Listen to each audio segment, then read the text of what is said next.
talk about the admission procedure. Like, what will be the first step? First step is asking yourself, should you even study abroad?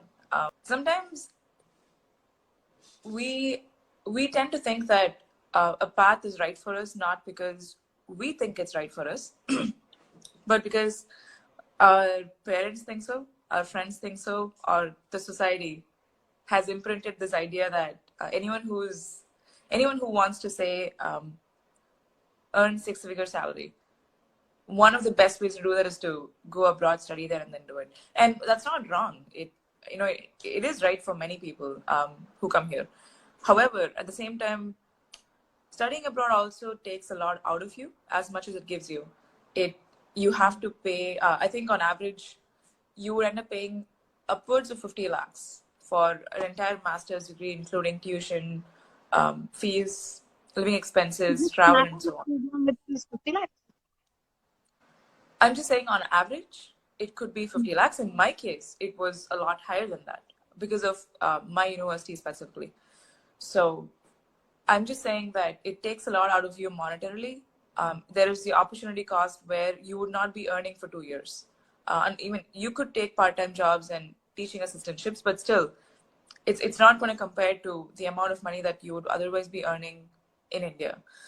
So, and of course, it's going to take a lot out of you mentally and emotionally. You're going to a new country, and again, I spoke about my first day in New York, which was one of the worst days that I've ever had in the US, even right now, even over the past 3 years.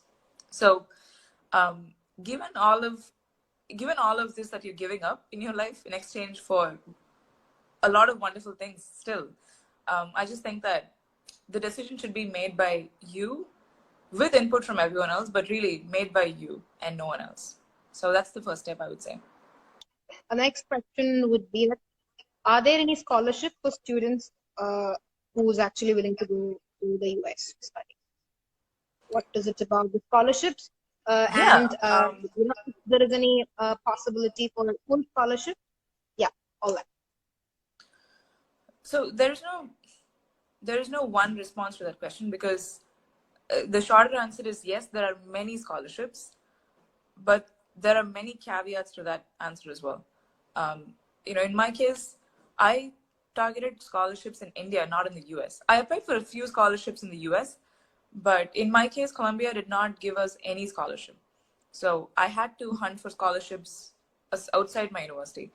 And so I spent upwards of 50 hours just searching for scholarships and creating a list of scholarships to apply to.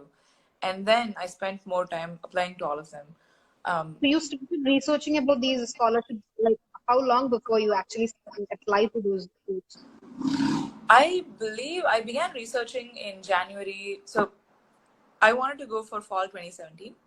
And I had finished all of my applications by the end of December, I think. So from the month of January of next year, I began searching for scholarships. And I did it all the way until July. So it was over 6 months. And I applied for scholarships as soon as I found something that had a quick deadline. And fortunately, I ended up getting the J.N. Tata Scholarship and K.C. Mahindra Scholarship. So they both together funded a significant portion of my study abroad tuition. First source you should look at should be your university that you're going to, and see if they offer any scholarships.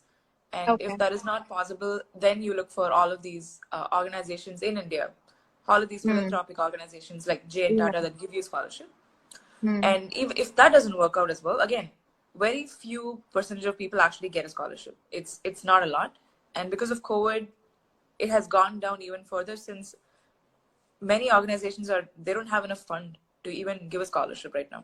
So the best option right now I can think of is, obviously get a loan from an entity that gives you a low interest rate. But aside from that, you can always look for part-time jobs and assistantships in the US or whichever country you go to.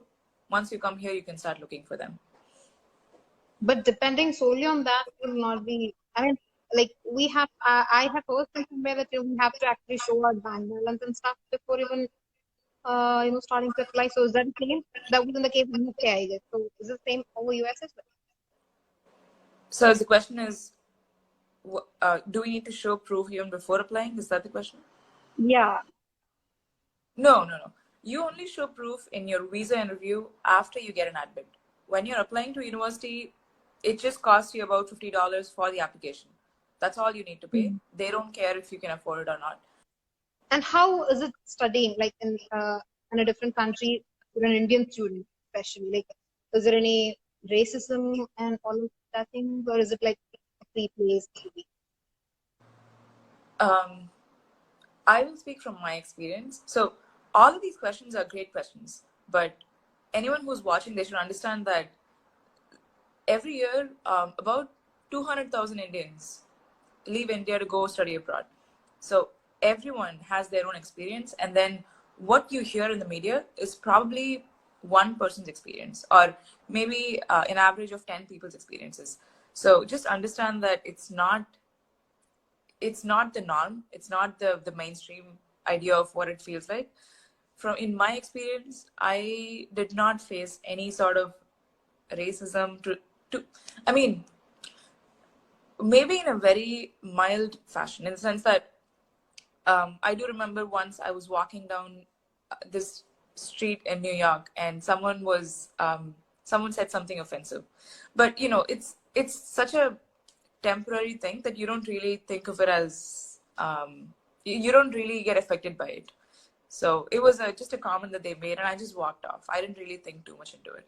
But aside from that, generally, universities are places where if there is any sort of racism, especially inside a classroom or between you and another person, you can always go and report that to someone at the university. And if it's a good university, they would take action right away and make sure it doesn't happen. So I'm just saying that universities have these safe spaces that you can take advantage of when you need it. The expense that we actually discussed was about the tuition fee. Now, like, how about the living expense? How is it and the dorms, and if it's outside, is it The living expense, see, if you break down the living expense in the form of, say, a formula, it's your rent, which would probably take up 50% of the total living expense. And then there is food, and there is any other expenses that you incur per month. Travel back in from India. There is, I would say, health insurance. You have to pay a set amount of money per year to your university or wherever your health provider is. And I'm going to say any other miscellaneous expenses that maybe you buy some gifts or you take a vacation. All of these are miscellaneous. So if you look at this formula, you can, the rent highly depends on the location of your university and the location of your house, obviously. Because rent in New York, when I was there, for a single bedroom even for a very modest single bedroom, could be $1,500. And I mean, $1,500. Not a single bedroom, one room in an apartment. So you're just renting out your bedroom, and that could be $1,500. And that's actually on the lower end. But if you go to a place like I don't know, Dartmouth, which is a very rural place, at Dartmouth, Hanover, I think it's in Hanover, the rent would probably be $500. So you see the difference. There is a difference of $1,000. And if you multiply 1,000 by, say, 2 years, 24, so that's $24,000. That's the difference between the rent in one city versus another. And so they have to, whoever's watching this, they have to go and see the average rent in their locality, wherever they're going to. And then all they need to do is apply this formula. And there are many sources online where all you have to do is put down your city, and they will generate like the total living expenses for a month. So during your study years, like, did you join for an internship or part-time jobs? And yeah, pretty much about that. Yeah, I did. So my internship was also at Salesforce, and I converted that to full-time, and I went back. So that's the story about my job. And I also had some part-time jobs. I was teaching student athletes from undergrad. So there is a program at Columbia where you get paid a pretty big sum if you can teach undergrad athletes on, say, math or calculus, any of the basic courses or even advanced courses. And so I did that for a while. I was also the course assistant for 2 courses in 2 semesters, and that paid me some amount. So, Like in your university, was there in your university? yeah, my university. So you cannot work outside your university when you're on F1 visa. You have to work on campus. So please make sure that it's illegal to work off campus unless in extreme circumstances. So don't look into that. What like other things should we be really careful while drafting? Is there something that in particular that we need to take care of? Well, presentation wise, you should, as I just said, you should leave 1 inch margin on both sides, on top and bottom as well. And I would recommend using footnotes wherever you can, especially if you're referencing a term that is more colloquially used in India but not anywhere else.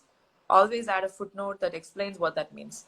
I remember there is this one SOP that I read where this guy spoke about how he used to deliver rotis to different households on a daily basis as part of a volunteering initiative. And then he explained what roti meant in the footnote. So I felt that was very smart because not many people would understand what it means. So add footnotes for links as well if you publish a paper or anything else that's worth mentioning. This was actually the most asked question. Like, what are the opportunities after finishing studies in the US? Like, what is the percentage? Like, how possible it is to work after that, and all of that, and the opportunities.